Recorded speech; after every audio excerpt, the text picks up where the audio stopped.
panelists, welcome. Dr. Sultan, it might not be the most obvious moment to ink a $20.7 billion deal on pipelines, but we want to get a sense from you of why it was so important to do this deal with these partners and do it now.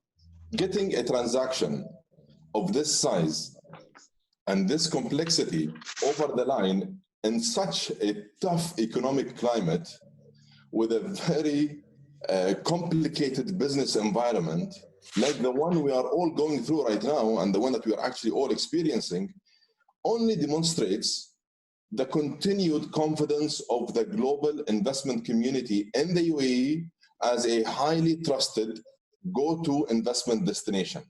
It is a perfect asset to invest in this kind of environment, right? Because it's very high quality asset. Everybody knows that ADNOC is one of the leading oil companies in the world.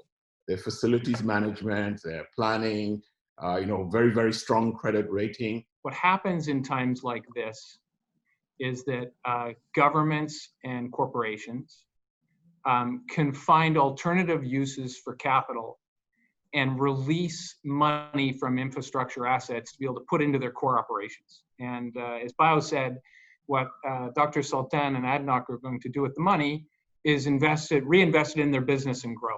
I want to take the opportunity to congratulate His Excellency for the exemplar of the transaction that has been done out of the UAE.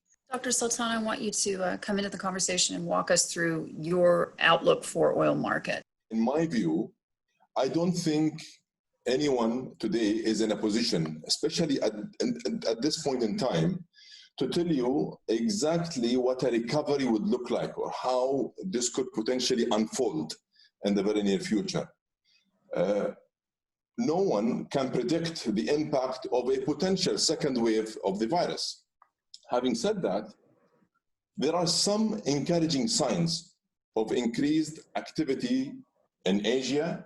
We're seeing it in Europe and of course in North America. And this is simply happening because of the national economies starting to reopen again.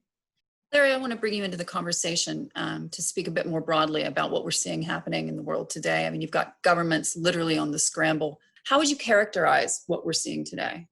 Right now, we are seeing rising infection rates, but with this pragmatism that is part of the psychology of the world today, it is very apparent to me that the world is accepting higher diseases, higher infection rates. We are seeing rising infection rates in many places in the United States, in other parts of the world.